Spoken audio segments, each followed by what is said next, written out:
नहीं नहीं अरे ऐसे कैसे अरे आप क्यों सुन रहे हो? अरे नहीं अरे नहीं आप जो है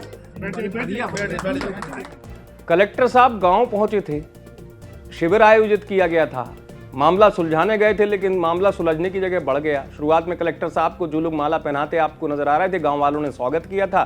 भिंड जिले का मामला है अजनौदा गांव का, जहां इस वाकये ने चंबल में पान सिंह तोमर फिल्म की फिर से याद दिला दी। जैसा पान सिंह तोमर में विवाद सुलझाने कलेक्टर जाते हैं और उन्हीं के सामने विवाद हो जाता है। हुआ ये कि कलेक्टर साहब पहुंचे थे, जैसा मैंने बताया, शिविर में। तो गांव के जो पूर्व सरपंच है, वर्तमान सरपंच, इन्होंने एक दूसरे की शिकायत करना कलेक्टर साहब के सामने शुरू कर दिया था।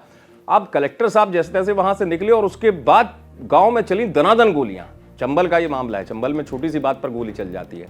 गांव में दनादन गोलियां चली और उसकी खबर कलेक्टर साहब को मिली और कलेक्टर साहब ने उसके बाद जो ऑर्डर जारी किया उसकी चर्चा पूरे चंबल में हो गई।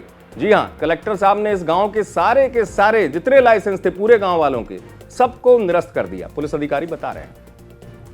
ये ग्राम अजनौदा थाना महगांव में विकसित भारत यात्रा का कार्यक्रम था, जिसमें कलेक्टर महोदय और जनपद सीईओ वगैरह कार्यक्रम का आयोजन कर रहे थे। तो उस समय दो पक्षों में विवाद हुआ है, तो इसके संबंध में थाने में अपराध पंजीबद्ध हुआ है और कलेक्टर महोदय द्वारा वहाँ और कोई विवाद ना बढ़े, इसके लिए वहाँ पर जो शस्त्र हैं पूरे संपूर्ण गांव के वो निलंबित किए गए हैं और साथ ही थाने को निर्देशित किया है कि सभी शस्त्र थाने में जमा कराए जाए।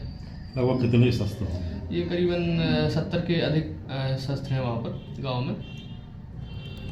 मामले का विवाद किस बात को लेकर? ये सरपंच और पूर्व सरपंच के मध्य कोई विवाद है। पुलिस अधिकारी बता रहे हैं कि कलेक्टर जो है उनके आदेश के बाद जिन जिन के लाइसेंस थे बंदूकों के वो रद्द कर दिए गए।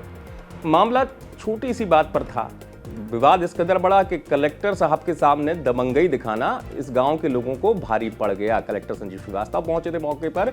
शिविर में विकसित भारत संकल्प यात्रा के दौरान ये शिविर आयोजित किया गया था और उसी में जो होता है कि लोग अपनी अपनी समस्याएं लाते हैं बड़े अधिकारी के सामने, कलेक्टर साहब के सामने समस्याएं लाई गई थी।